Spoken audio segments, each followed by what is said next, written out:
Officially, 88 days until the start of the NFL season, and there's up until this point still some pretty big names out there.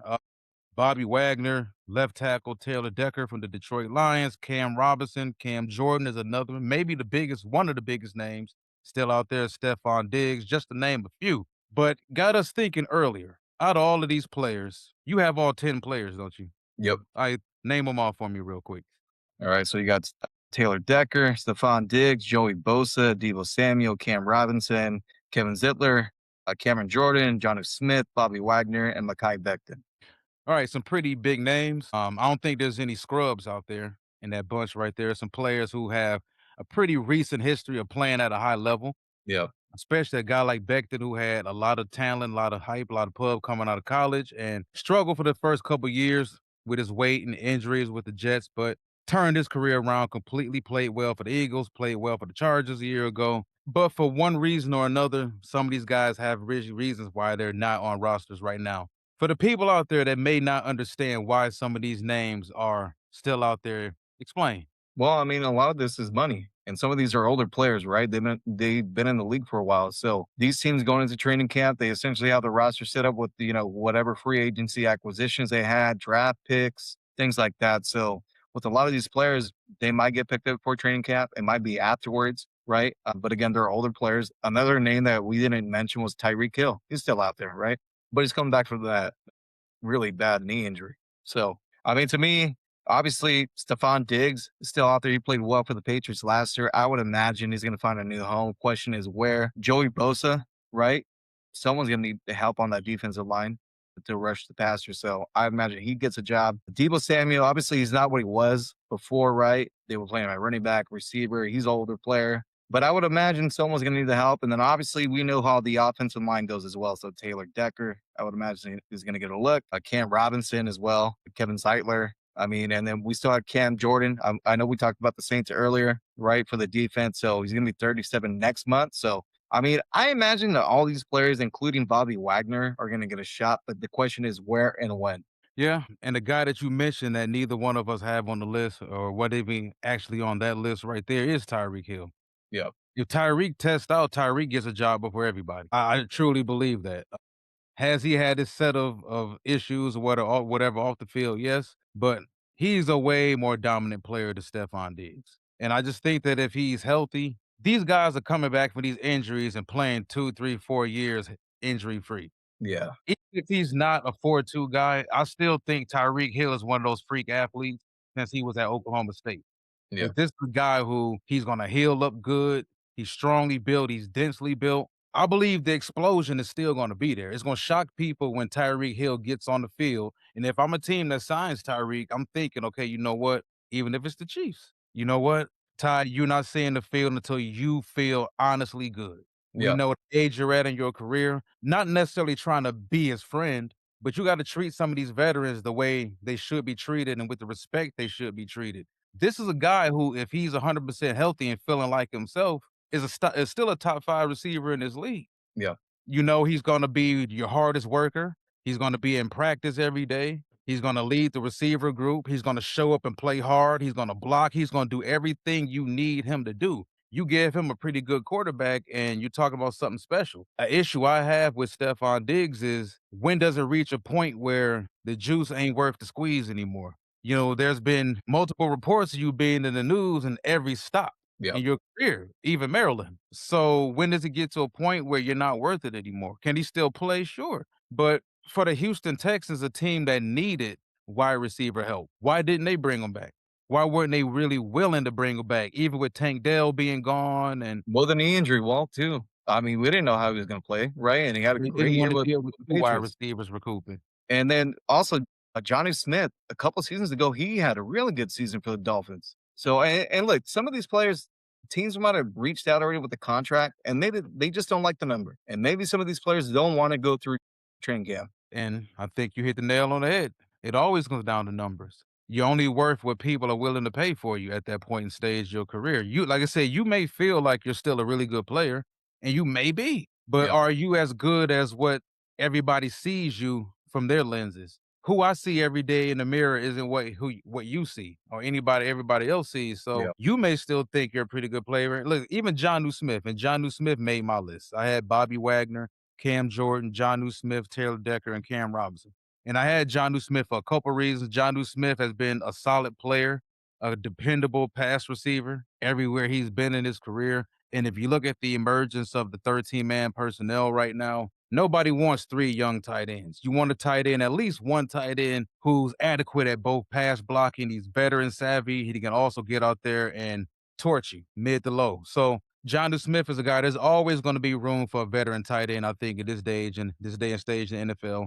Bobby Wagner is a guy that I feel kind of bad for because Bobby should be getting paid higher than what Bobby's getting. Bobby should be somewhere for 2 or 3 years. And I don't understand why, unless it's the money, but I don't understand why you wouldn't want to pay him Mo 11 to $12 million a year because everywhere he's Yeah. gone, he's been the best player Yeah. I within his mean, front seven. Washington, everywhere he's been, Seattle. And this was a guy who people laughed at the Seattle organization when they drafted him, saying that they overdrafted him. He's just a tackle machine. He's not this, he's not that. Bobby Wagner has been the best player. He's been for damn sure the best linebacker on every single defense he's been on in his career, and he was good last year. So I don't yeah. understand why you Well, wouldn't want to have that in your linebacker room, at least for learning purposes and benefits for your younger linebackers. yeah, and a couple seasons ago, well, when the Commanders didn't make the playoffs, he was a big part of it, and Yes. essentially older player, but still pretty he's played well. Yes, and speaking from close experience, like with Taylor Decker, when it came down to a Decker, unless and there's always a possibility that it just came down to money with us, because I may my issue with you and our money may be different from what I'll accept from somebody else. I may feel like, man, listen, I was loyal to you for 11 years. You should at least give me this. That's the number for you. I may take less to go somewhere else, but it's the fact that I feel like you owe me this amount of money. And if you look at Taylor Decker with the Lions, his play has declined the last few years. That's obvious. Due to injuries, Taylor's been beat up a lot in his career. He was one of the final holdovers, right along with Frank Ragnow, and Frank retired the year before from the previous regime. So, if you're Taylor Decker, you got that extension a couple off seasons ago. The writing was still on the wall that you weren't going to be here long term. Panay Sewell, at some point in time, Panay was going to go back to left tackle where he was used to being at before he got to the league and they went and drafted a right tackle this year in Blake Miller. So the question for Taylor is, you still view yourself as a starting left tackle in the league, but if a starting left tackle in the NFL, a solid starting left tackle in the NFL was on the market, he would have been signed by now. So it's the health because he was discussing retirement before this whole situation jumped off and he left here. He talked about how tough he was to practice a year ago, suit up for games. This came right out of your mouth. So you can't say those types of things and then turn around and feel like, well, why aren't you giving me this money? You owe it to me because I was loyal to you when I didn't have to be. So Yeah. If Taylor was going to get signed, I think Taylor would be in there right now for an NFL that's actually starving for high level tackle play. He should have been there. How many teams need that? The Chiefs needed that, right? Yeah, they did. There's a lot of teams that need tackle help. Houston. Yeah, but well, one can argue that these players are all gonna get signed at some point, Yes. even Yes. before the season or during the season, and we're gonna see most of these players being on an NFL roster for sure. Well, what do you think of Debo? Like He he hasn't he proven to really be much out of the what Shanahan's offense 2 years well, ago, years they ran ago, into the ground wall. Do you not remember? A couple and he's years never been really been a wide receiver. yeah, well, he's more of a gadget player. But I mean, we have seen him make plays, but obviously he's older and a little bit slower and maybe lost a step. But I mean, I think he can still contribute to the team that needs the help at wide receiver. I don't know because I don't know what he is outside of how Kyle Shanahan used him. That's the whole thing. We've never you take a guy like that. Okay, let's take and I'm gonna kind of date myself right here. Let's take Peter Warwick for example. I don't know if you remember who Peter Warwick is. Slightly. Played for Florida State, drafted by the Cincinnati Bengals. For those out there who do know who Peter Warwick is, Peter Warwick was a Reggie Bush type of guy, type of wide receiver, Tavon Austin. Not really a pure wide receiver, but a guy who was completely dynamic and a game changer with the ball. When he got to the NFL, the Bengals, if I'm not mistaken, they spent a top 10 pick on Peter Warwick, if I'm not mistaken. They also took Ron Dugans that year too out of Florida State. I remember all this type of stuff.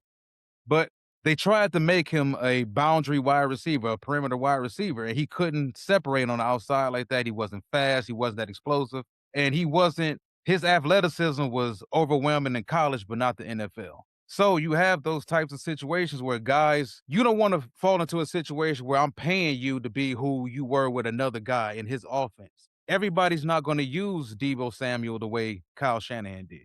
Yeah, and So well, and also too, the other player, he's not a free agent, right? But it's pretty obvious he's going to get moved. But when we don't know, Brandon Ayuk.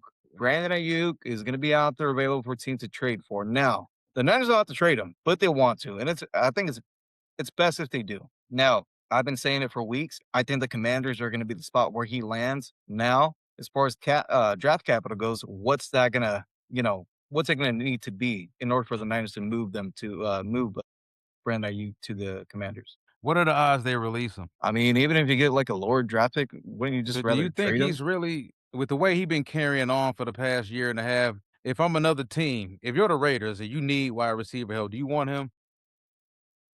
It's like he was never really all that to begin with as a I wide mean, no, receiver. no, he was the He best was receiver they okay. had. He was the best He was receiver they had. okay. Well, Dude, he had that 1 year. The first pure couple wide years, receiver, remember pure wide those first receiver. 2 years. Those first 2 years in San Francisco, there was talks about him being a bust. He didn't really take off until 2023 what, 2022, the NFC Championship game against Detroit. That was the year that he had his best season, honestly. But, that But season since though, then, he was the best receiver they had, and even when Deebo Samuel was there, and I get he was a great player, but he was more of a gadget player, how we talked about earlier, right? So to me, I think Brandon Ayuk still has talent, and a change of scenery I think is gonna be good for him. Now, it's out yeah. there that he wants to go to Commanders, play with James Daniels, obviously, he's played with him before, this best friend, whatever it is, and the only reason why I bring up Brandon Ayuk is because earlier in the week, he posted, a lot of different videos talking trash about the Niners, he took those down. But we Delete the seen it video. already. We've seen him already. I get all that. Now he's trying to, take back everything he said. So maybe they're at a point where they are going to move him soon. And again, if I had to guess where he's going to go, it's going to be to Washington. You just made my point, and what I was getting to, I was a little long-winded, but what I was getting to was if you're another team and you see the way he been carrying on for the past Look year at and a half, Antonio Brown, he ain't nowhere near Tonio. but acting Tonio well. was But Tonio was one of the best hold of on. his generation. But I'm not saying talent wise, but I'm just saying the way he acted towards his end of his tenure with Pittsburgh and then also with the Raiders. He was a way better player, though. I don't think that and that goes back to what I was initially saying. Do you think Ayuk is it's not like Ayuk had 5 straight 1,000-yard seasons and 48 touchdowns and just had you I think he can help he had out. 1 good year. Well, I feel like he can help out the wide receiver room there in Washington for sure, But and with the Raiders as but do you well. think he's up here? We're talking about up here. We don't know. He hasn't played I football in don't what, a year and a that's what half? I'm saying. I'm not in a rush to give up any draft capital for him. That's I'm my just whole point. I understand that, I don't but know where he's at. wouldn't you rather do this now before training camp starts, and you can kinda see a little bit how how he's coming off the knee injury and that kind of thing? I'm more worried about the brain injury. I ain't worried about that knee, man. I'm just saying, man, when it's one thing to have 1 moment or 2 moments. Dude done had too many moments. That is who you is. Well, but the reason why I even bring this up is because we kinda just went over this list of best available free agents as far in the wide receiver group. Maybe just someone just rather take Brandon Ayuk. Will somebody? I don't think so. I think so. Because if he I was think that someone's gonna trade talented, for they him. would have been beating down Frisco's door for him. And Eh, other teams are watching him behave like this. He's but not I even think Stefon Diggs, but I and we think right think now Stefon will get a job before him. but I think right now the only team that makes sense is the Commanders, and I think that's where he's gonna end up. If a lot of these teams, like even Tampa Bay for that matter, Tampa doesn't need a guy like him, but No, you but talk more about Tampa specifically, drafting Ted Hurst, right?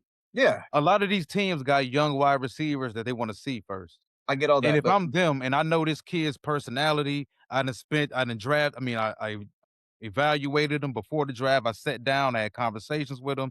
He's been in my organization since the day after the NFL draft. I would rather gamble on him, on what I know, over bringing this dude in. This dude, if he'd have been quiet since he got hurt, and that's another part of this, the injury. If he would have been quiet, and I don't get it with a lot of wide receivers, they get hurt and they get loud. They just start talking. look, what is this for Dan Quinn in Washington? His 3rd season Year 3. as head Yeah. coach? Okay. Yep, went to the Obviously NFC Championship year 1. obviously, there's a lot of pressure on Dan Quinn and the Commanders to perform well, right? I know last year they dealt with the injuries with James Daniels and some other players on that team, so to me, you have to kinda put yourself in a position, especially if you're Dan Quinn, like, "Hey, like, if we don't do something this year, I'm probably gone." Any help that you can get your quarterback is good. And maybe Jaden Daniels can, I don't want to say control him, but kind of keep him even keel. I don't know what the cap looks like for Washington, but I'd rather have Tyreek Hill. If your quarterback is telling you, "Hey, I need you to trade for this guy. You I think they're know him. listening? He's not gonna act like this here." I'm just saying, well, and I've been saying it now for a He couple did weeks. play with him at Arizona State. That's right. Yeah. I know if I'm Quinn, I'm not gambling on that. If we can get Tyreek Hill, I'd rather have Tyreek Hill. You think Tyreek Hill's gonna wanna go to the Commanders? Depends No. on who's I'm calling. just You gonna think Kansas no. City's calling? I think he's got 2 spots in mind. One of them being Kansas City, and the other one's gonna be with the Eagles.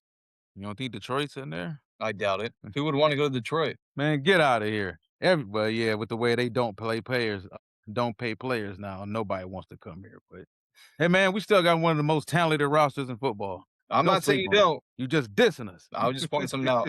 Whatever, man. So like I said, I think out of those, there's a good chance everybody gets a job. Joey Bosa's a little different though. Like Joey hasn't really lived up to that rookie season. He's been hurt a lot. Injuries. Yeah, you can kinda say maybe it's the defense he played within in Buffalo. You can't get any true consistency out of Joey. And now his brother in Frisco ain't no damn different. It seems like he's hurt a lot too, even though Nick is the better player. But it comes down to the numbers again. What is Joey trying to get? Number-wise, what's the job gonna be? Because it's gonna get to a point where we're gonna get so late in the training camp and the beginning of preseason where everybody's depth charts for the most part are going to be set. So wherever you're going, you're not going to start. You're going to be part of a rotation. So I don't know. There's a good chance all of these guys get signed before preseason. So we're going to find out, and that's for sure.